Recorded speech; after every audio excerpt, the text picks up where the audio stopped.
रोज सुबह स्त्री के इस अंग को छूने से बन सकते हैं करोड़पति। दोस्तों, क्या आप जानते हैं अगर आप रोज सुबह उठते ही स्त्री के शरीर का एक अंग छुएंगे तो आपकी स्थिति रंग से राजा बनने में जरा भी समय नहीं लगेगा। कब आपका समय बदल जाएगा आप खुद नहीं समझ पाएंगे। लेकिन सोचने वाली बात है कि आखिर वो कौन सा अंग है। दरअसल ऐसा कहा जाता है कि स्त्री जीवन में हमारे साथ कई रूपों में रहती है। एक स्त्री ही माँ होती है, दादी भी होती है, बहन भी होती है, पत्नी भी होती है। इसी के साथ साथ वो बेटी बनकर भी एक पुरुष के जीवन में खुशियों की बहार लाती है। अच्छा, ये तो हम सभी जानते हैं दोस्तों कि अगर कोई भी स्त्री किसी पुरुष के जीवन में नहीं होगी तो उसका अस्तित्व ही मुमकिन ही नहीं है। और एक स्त्री ही पुरुष की हर खुशी में और दुख में उसका हाथ थाम कर रखती है और कभी भी उसका साथ नहीं छोड़ती। वहीं हमारे शास्त्रों में बताया गया है कि बेटे भाग्य से होते हैं और बेटियां सौभाग्य से।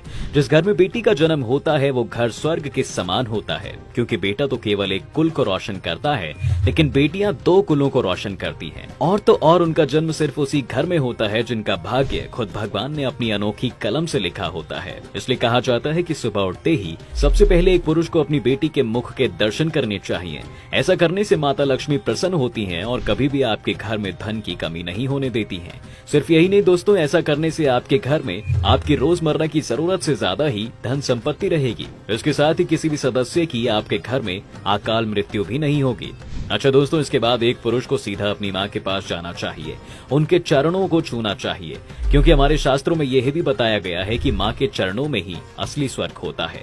जो भी पुरुष अपने माँ के पैर छूकर दिन के बाकी जरूरी काम करता है उसके जीवन में कभी भी रुकावटें नहीं आती और सभी काम अपने आप बनते चले जाते हैं। वहीं ऐसे पुरुषों के विरोधी भी उनका कुछ भी नहीं बिगाड़ पाते। और तो और आपको या फिर आपके काम को किसी की भी बुरी नजर नहीं लगती है। सिर्फ यही नहीं, एक पुरुष को अपनी बेटी और माँ के अलावा अपनी पत्नी की हथेली भी सोकर उठते ही छूनी चाहिए। अब इसके पीछे भी एक बड़ा कारण है दोस्तों। ये तो आप सभी ने सुना होगा कि घर की बहू को घर की लक्ष्मी कहा जाता है और उसकी हथेली में स्वयं माँ लक्ष्मी का वास होता है।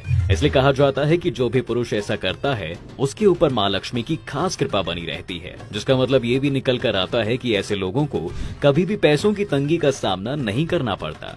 अच्छा, सिर्फ पैसों की ही बढ़ोतरी नहीं होती बल्कि इसके साथ ही पति पत्नी के बीच रिश्ता भी और ज्यादा मजबूत हो जाता है। दोनों के बीच एक ऐसा बंधन बंध जाता है जो किसी भी हाल में कमजोर नहीं पड़ता, फिर चाहे जितनी भी बड़ी मुसीबत क्यों न आ जाए दोनों के सामने। इन सब चीजों से हटकर एक पुरुष को दोस्तों यह भी सलाह दी जाती है कि उन्हें सुबह उठने के साथ ही किसी भी पवित्र ग्रंथों के दर्शन करने चाहिए। जी हाँ, क्योंकि इन ग्रंथों से उसे ज्ञान मिलता है और जहाँ ज्ञान होता है वो सम्मान होता है। सुबह ग्रंथों के दर्शन करना बहुत ही शुभ माना जाता है।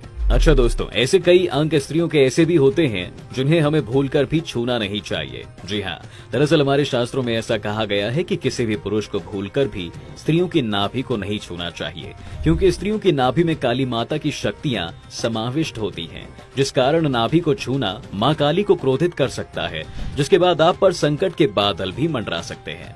बस यही वजह है कि शास्त्रों में महिलाओं की नाभि को छूना कारण भी बन सकता है। तो दोस्तों, आज की इस वीडियो में बस इतना ही। अगर आपको हमारी वीडियो पसंद आई हो तो हमें कमेंट करके जरूर बताएं, और अगर इससे जुड़े आपके कोई भी सवाल हो तो वो भी कमेंट के जरिए हमसे आप पूछ सकते हैं।